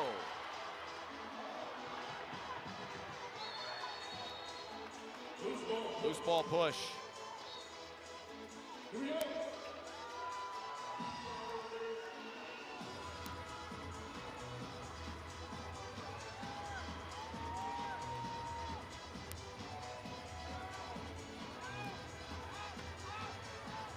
Kernan getting a lot of run here in this ball game. 92 as you see. The young player in just his 4th game as an NLL player with Zach Miller on the scratch sheet, the inactive sheet here tonight. Swarm needs some offense, down by 3. Welcome back to the Frank Chiliano Show. I'm your voice from above, Chris Mooneyham. I feel like I should sound like Don Pardo and introduce Chiliano as he goes through the curtains and walks out onto the stage. There he is. What a performance it's been tonight for that man. 37 saves on the night, 13 in each of the first and second periods, where he held Georgia scoreless through 30 minutes. Georgia did get on the board. Not quite 2 minutes in to second half play. They have outscored Saskatchewan in this second half 4-3, but obviously not enough so far, as they've had a tough time getting the offense going. It's been a strange ball game to see Georgia struggle this much offensively. Becoming a bit of a trend, disturbing for Georgia fans to this point. Off the pipe, another one. Got to be the 4th of the night, maybe the 5th that have been off of the pipe. Now listen, we did talk about this first half, and I've been covering this team for many, many years, and I've talked about it ad nauseum, quite frankly. That's the book on Georgia and has been for years. When you play them in a really physical way on the defensive end, like this, for instance, holy smokes.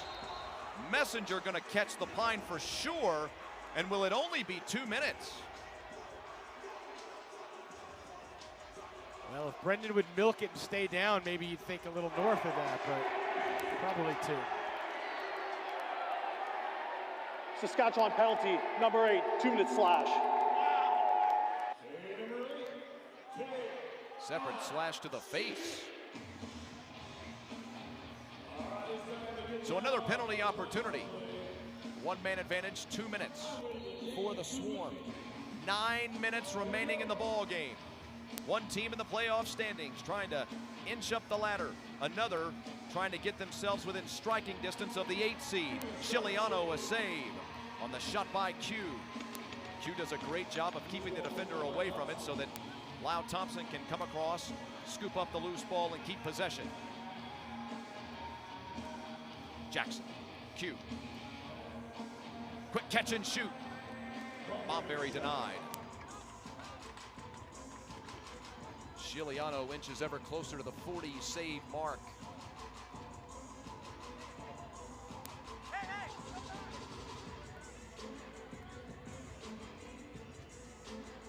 If it stays like this and Saskatchewan gets the win, it'll be a tale of two separate storylines. One team rising to the occasion when they needed a win in the worst way.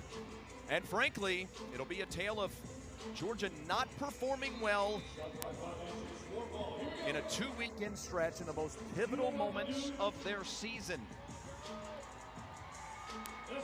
Agree? Disagree? Yeah, no doubt about it. Completely agree. A gutty effort from the men in green. Bomberry got it! 7-5, 7:44 mark remaining in the ball game. The goal dance celebration unleashed in Sting City. That may have been the softest goal so far by Giuliano. Bromberry with a good shot up top, but that's one of those you're used to tonight. Giuliano able to stop with his chest. He just goes down a little bit too low. He gives that upper corner. So Georgia back within two, Chris, again. Dare I say next goal is the big one. If they can get to within one, somewhere they haven't been, maybe that'll really get this thing going. Second of the night for the man they call Bomber, Brendan Bomberry, to go along with one assist. These fans starving for a little electricity inside the building. Thompson! Score! And that will bring the rest of the fans to their feet. It's 7-6 at 7:23. Oh, could it be Lyle time? He's been quiet for too long. Gets another goal now. And watch him pick up the loose ball. It's all about tenacity. It's all about the hustle, the energy. A little bit of everything from Lyle Thompson, and we're within one. The eyes always on the ball. Boy, in the narrow margins, Justin, he was able to snatch that one right out of the stick of a defender. For Thompson, his second of the night, just like Bomberry, with 2 goals and 1 assist. And now you can really hear the buzz in the building. Let's listen as the Swarm have possession.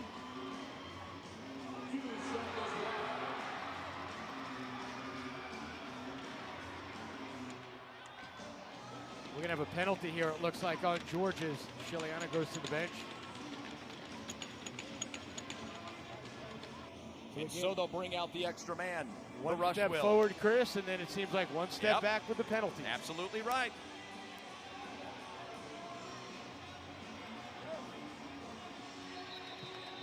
There's the dead ball. And the whistle that will bring us the call of the penalty. Boy, it's been carbon copy, hasn't it, for the Rush? Swarm get back in it.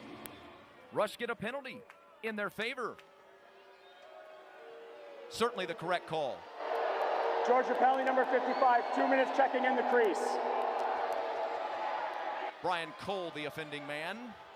And if you're looking at the Swarm, have really had the majority of their penalties have been in the offensive end.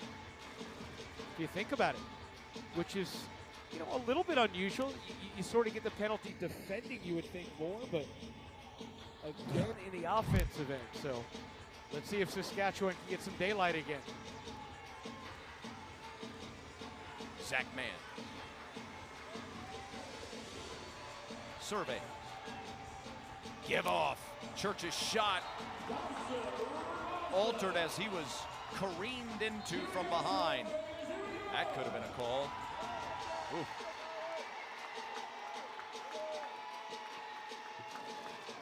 Down to 6:10 remaining.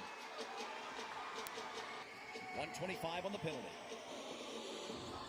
Thompson with it in his stick. Cradles. His team shorthanded.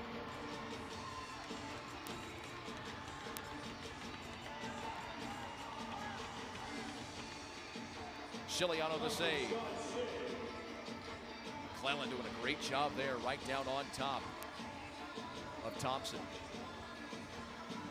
A lot of physicality tonight from the Rush. Once again there, they've done a great job with that.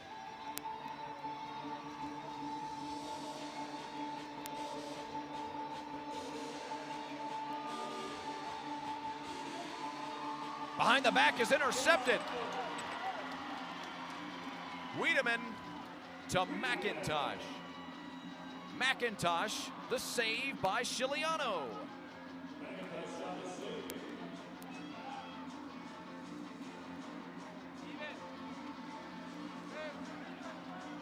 You like that quick shot there? If you're a Georgia supporter? I'm okay with it.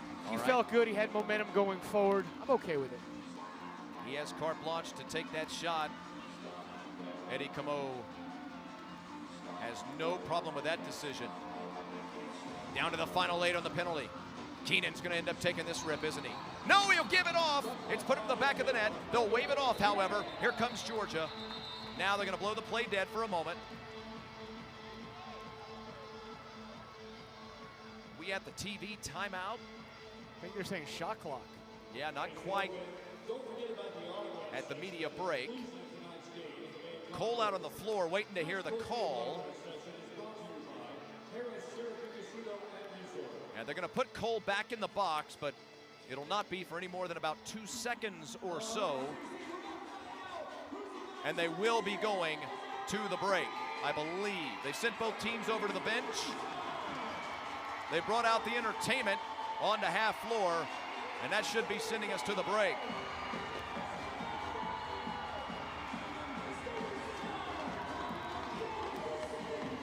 So we will take the break in a 1-goal game at 4:42 remaining. Here's what happened in that last moment of action. 7-6, Saskatchewan on Georgia, ESPN Plus.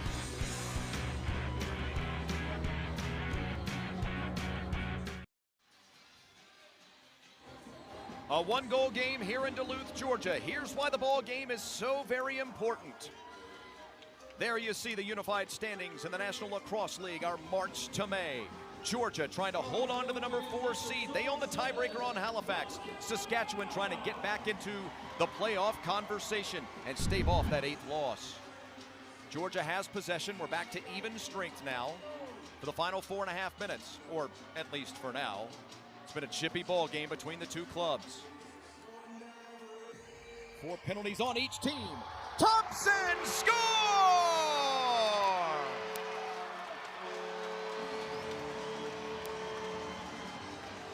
Lyle Thompson goes flying in. He's come away with his hat trick, and we're tied at 7 apiece with 4:22 remaining.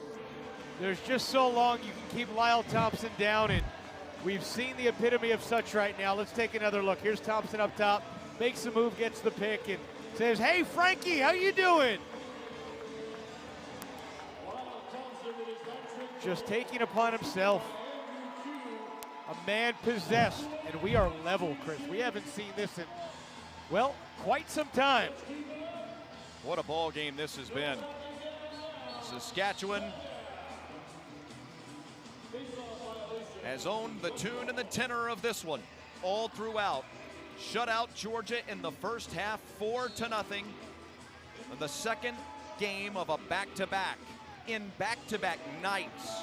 What a performance by Saskatchewan defensively. Overall, even with giving up 7 second-half goals, oh, by the way, Frank Chiliano's been tremendous, but Georgia's battled back. Dobson makes the save. It's loose just outside the crease, and the official will blow the play dead.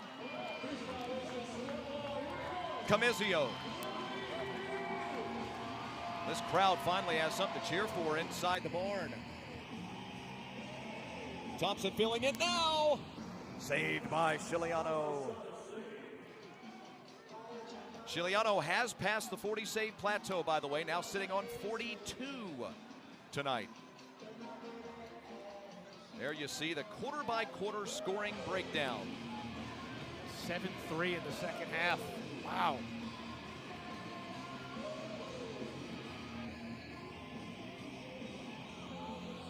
Keenan. 6 on the shot clock, still rolling around down there, and it's picked up by the Swarm. And they're going to push quickly. Brannigan now will decide to slow things down.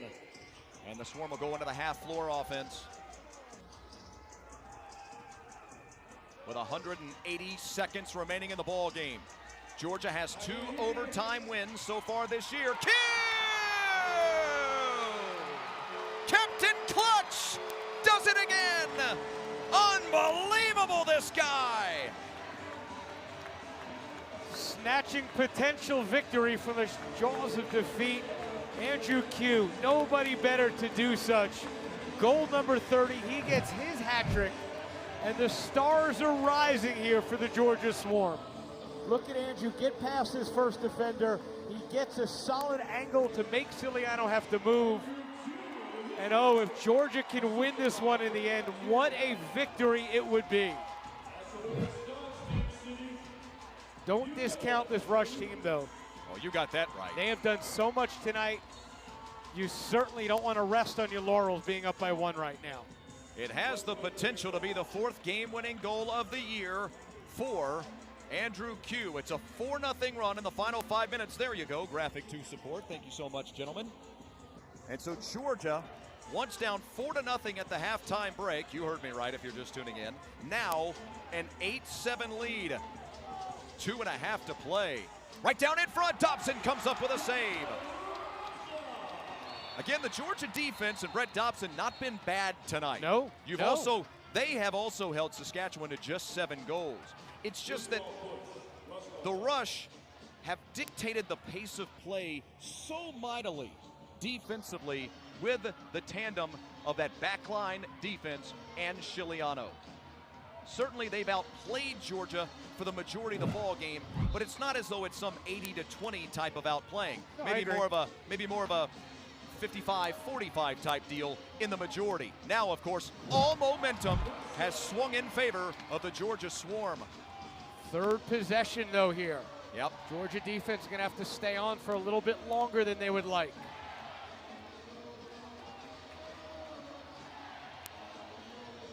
Keenan, the lefty, tried to go up and under, got hemmed up, and the ball is jostled free by John Rannigan.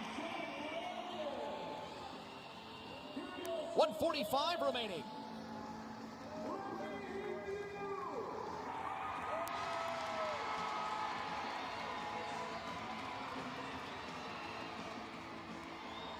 Georgia looking for a potential icer.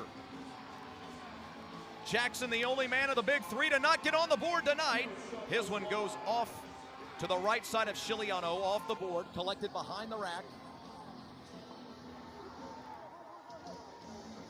It's Garland that came up with a loose ball. And now we're down to 70 seconds, and Jimmy Quinlan and the Saskatchewan Rush have called a timeout. 72 seconds to be precise.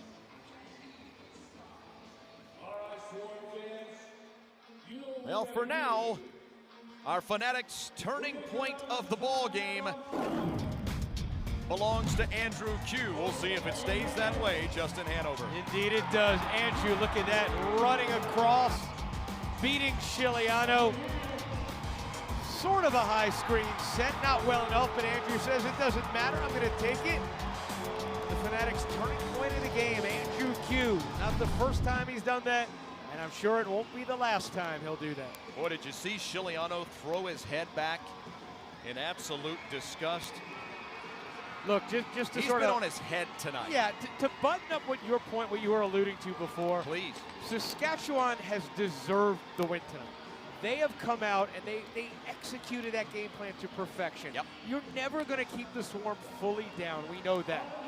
The momentum rolled a little bit too far against them. And in the end, we'll see. There's still 72 seconds. Ciliano's going to the bench here. They're going to get an extra man on, rolling a little dice. But Saskatchewan, so much respect for them, even if they do come up short. Frank with 43 saves here tonight. Meanwhile, Brett Dobson with 30 saves on the 37 he's faced. Keenan, his shot is blocked. Now we're down to 60 seconds remaining. The mad scramble begins. Zach Mann's shot is blocked as well. Fresh shot clock, of course. The building rocking here in Duluth. Triola. Second block of the game, by the way, for Georgia, only according to the stats right there. I don't believe it. Oh, pass intercepted! Jordan McIntosh, the safety, the lead ahead, and it may be an icer!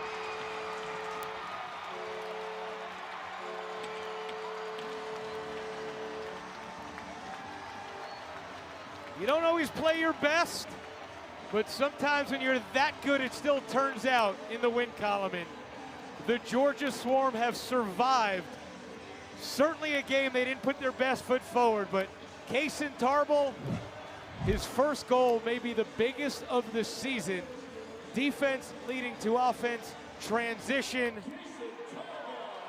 and oh, what a night, as you like to call the capital of the South. Kaysen Tarbell, as you saw, the first of his season. The former Cornell man, the 11th overall selection of the 2019 draft. Tarbell, one of the unsung heroes for this club this year. He's had a good year, 15 caused turnovers with 55 loose balls. Now look, it's not over yet.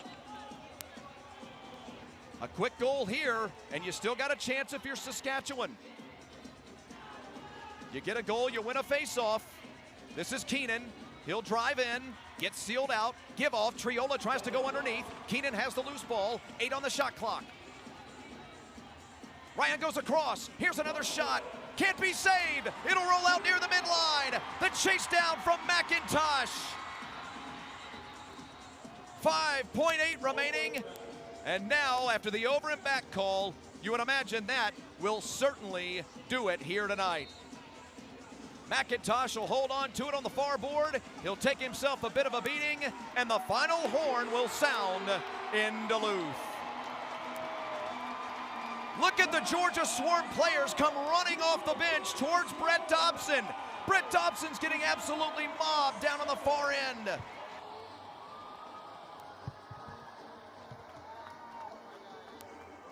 They responded, you know, they got a good ribbing in the locker room at the break.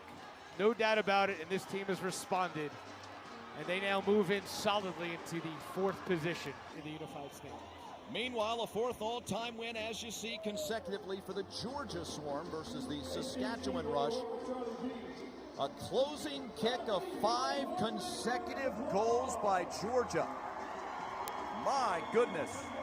Saskatchewan scored a minute and a half into this 4th period to take a 7-4 lead on Zach Mann's first goal of the night. But then Bomberry, 2 from Thompson, Andrew Q, and Kaysen Tarbell deliver 5 straight for the home club and help to deliver a 9-7 win, and I mean a win from the depths of despair. Here's your updated standings. Don't look now, but the Swarm just a game and a half behind Albany. Now, Albany owns the tiebreaker on the Swarm, of course, so it'll be tough to get to that number 3 seed. But this franchise wants to host a home playoff game in the worst way. And Georgia has the tiebreak over most of those teams there. They beat Halifax, 1-1 with Panther City, beat Buffalo. So really, Georgia in a good spot right now, as there's the hero in Andrew Q. And of course, Georgia has 2 left on the campaign, both of which will be here in Duluth at Sting City, when they will have Las Vegas in town in 2 weeks. Then, of course, they'll finish up the year 2 weeks after that versus Rochester. Lauren Hoffman's down on the floor. Lauren? Lyle, all 9 goals came in the second half. What sparked this comeback? I mean, there's a playoff game for us. You know, we got a good holler from the coaches at halftime, and sort of lit a fire under us. So we knew what we had to do. We had to come out with a lot of intensity, and you know, this is our season. You know what I mean? This is a playoff game for us. We have to win out. So that's how important the second half was for us, and that's how we treated it. What did it take to mentally reset and be able to finish out the game like this? What was that? What did it take to mentally reset and finish out the game like this? I mean, I think it's just when you're not satisfied with your first half, that's enough motivation there. So, you know, we felt like we were doing good things in the first, but they were outplaying us, and we had to come with more intensity. At the end of the day, that's all we had to bring. What did this win teach you about the Swarm? We've been battling all year. You know what I mean? A lot of one-goal games all season come down to the last, minute of the game. And, that's playoff lacrosse. So it's preparing us for the playoffs. Thanks, Lyle. Great job tonight. Thank you. Thank you so much, Lyle. Thank you so much, Lauren. Indeed, this team has been tested through the regular season. I don't know where they'll be seated come the postseason, but I know that they will certainly feel like a tested team. Once again, our final 9-7. Georgia with the victory over Saskatchewan. NLL action continues with a special Thursday night edition coming up this week. This same Rush Club will visit Philadelphia at 7 Eastern here on ESPN+. For Justin Hanover and Lauren Hoffman, I'm Chris Whittingham. This has been a presentation of the National Lacrosse League in association with Freedom Broadcast Studios. Thanks for watching, and good night from Duluth.